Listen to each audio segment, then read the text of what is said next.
Oh, this is one of the most exciting moments of my life. Well, here it goes. Huh? Well, didn't I tell you? Isn't it great? So this is part 2. Part 2 of what? Well, part 2 of this. 7 Habits of Highly Effective People. This book is by Stephen Covey. Can you read that? I think it's right there. Yeah, Stephen Covey. Hey, if you haven't seen part 1 to this book series, then just leave. Get out of here. You're not allowed here yet. You can't watch this video yet. It's out of context. Stop watching this video right now and click the link in the description. You can't get past this point. Pause the video right now and then don't come back until you've watched that video. Okay, I scare him off. Alright. Well, the reason I'm making such a fuss out of this is because this video is called part 2. So don't click on a video that says part 2 if you haven't seen part 1. Because it just doesn't make sense. It's like the people who watch Star Wars Episode 8 and that's their first Star Wars. And they're like, oh, I don't get what's happening. Well, it's because you haven't seen any of the other parts. Okay, so before we get really into Habit 4, I was kind of curious about the guy who wrote this book, so I did a little bit of research on him. His name is Stephen Covey, and you know how in the last video I was talking about how they use this book in actual business training sessions?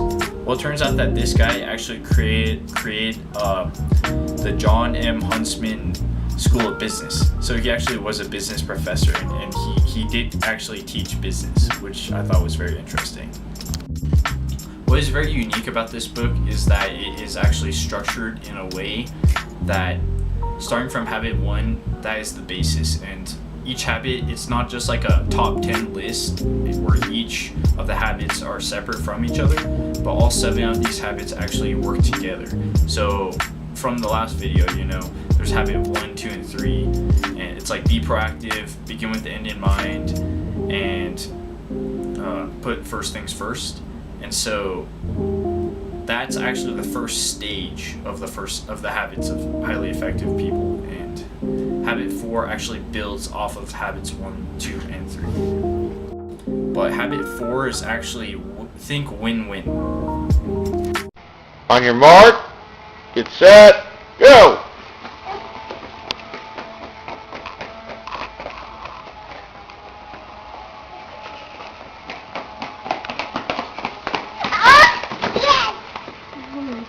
Who won? I did. Really? Did you win too? Yeah. We both win. So imagine that you and we were playing a game of ping pong. And so we're playing this game of ping pong. And there's a few possibilities that could happen. Either I could win and you would lose, or you would win and I would lose. But you can't. But sometimes you both lose. For, I don't know what an example of that would be. But imagine, could both of you win? Here's another scenario. So imagine that 2 friends, they make a trade at lunch. And one of them will trade his burrito, his microwavable breakfast burrito, and the other friend will trade him his ice cream sandwich. And they trade and they both benefit. They both give and they both receive. Is there a winner is there a loser in that situation? Or if I win but you lose, I'm likely going to want to continue doing what we're doing, but you probably won't because you lost. And same vice versa. If we both lose, then neither of us will want to continue doing what we're doing. But if we both win, then we both want to continue doing what we're doing.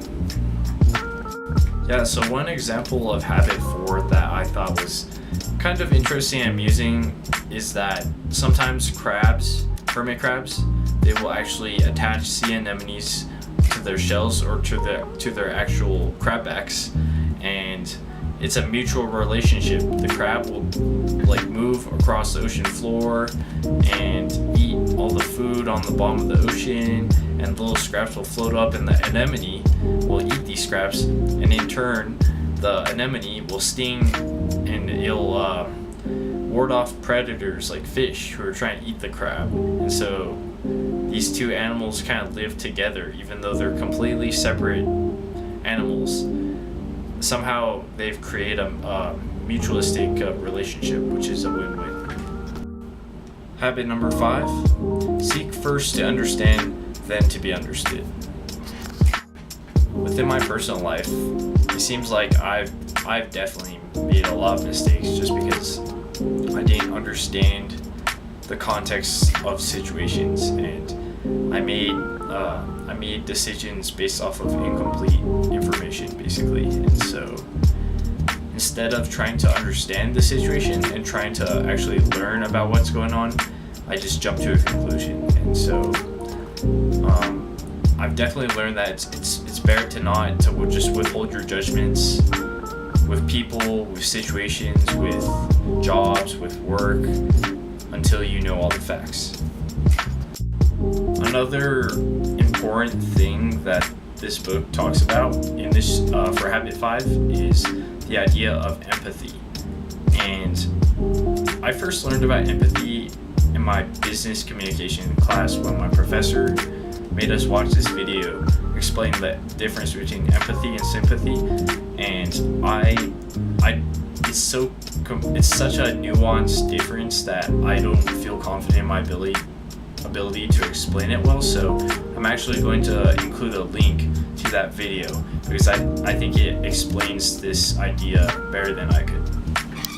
So I don't know if you watched that video or not, but basically the book talks a lot about being an empathetic listener and how that's a very powerful technique to use. And the book talks a lot about how many of us, we don't really actually listen to people and to try and actually like understand them and understand like what they're saying, and then because we have these filtered ways of looking at the world, and this is something I didn't realize that I personally was doing. Basically, when someone's talking, just basically thinking about what you want to say and priming what you want to say instead of actually listening to them. The reason listening to people is such a powerful tool is because you actually get better information, better data from understanding the situation better. From hearing a separate viewpoint will probably give you more perspective to the situation, and then you can make a better decision because you have better data. The more you understand, then the better off you will be, most likely, because you'll be able to make better choices. And I think a lot of the bad decisions in life comes from a lack of understanding and a lack of knowledge, not necessarily from an evil intent, because I don't think most people are actually evil at heart. I think most people think that they're doing the right thing, but they just have misconceptions or flawed paradigms within their lives, which lead them down the paths they go down. So I'm gonna have to call it good with habits 4 and 5. That's all you get for part 2, just because I want to focus on doing a more quality job and going more in depth with each individual principle rather than skimming, is what I want to avoid. So I'm actually going to make this book review into a 3-part series, and because I think it's easier to watch smaller pieces of more digestible quality content than to have just one gigantic mega video. So I actually discovered recently that you can actually listen to this book for free if you're an Amazon Prime member. So I'll post a link down below for that. But if you're like me and you like to collect the hard copies, I'll post a link also for the hard copy. I was about to upload a couple days ago, but the reason I didn't was because this is actually the second shot of this video.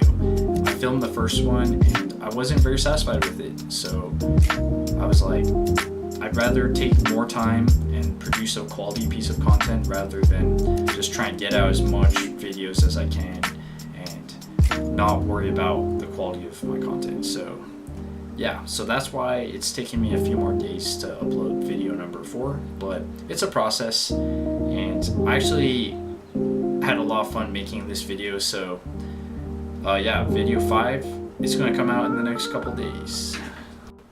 I definitely learned a lot personally from this book, and there's a lot to learn from it, so I would definitely give it a recommendation, and I definitely enjoyed making this video, so I'm going to try and get part 3 up in the next 4 or 5 days. And right now that's about how long it takes me to make a video, but I'm slowly learning more and more, and that's what it's all about. It's more about the journey than the destination. So yeah, I'll get there eventually, and I'll see you guys in the next one.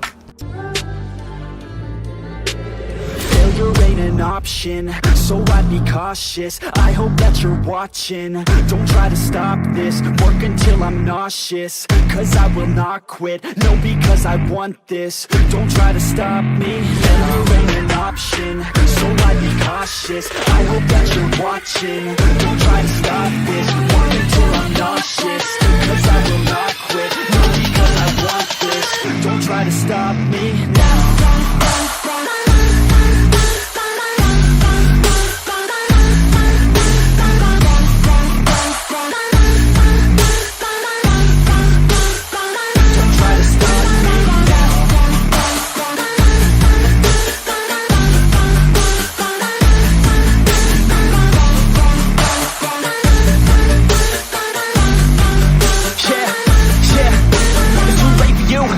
I don't give a fuck if you got a college degree. Did you learn anything? Really worth anything? 200 grand later and we're not even working. Student loans worth more than what we're earning. Best lesson I learned is to keep on searching. Find your true passion and get to work. And better take action or you end up serving. Yeah, that's a fact. So you better clean up your act. So you better raise up a stack and tell the world they can suck on that.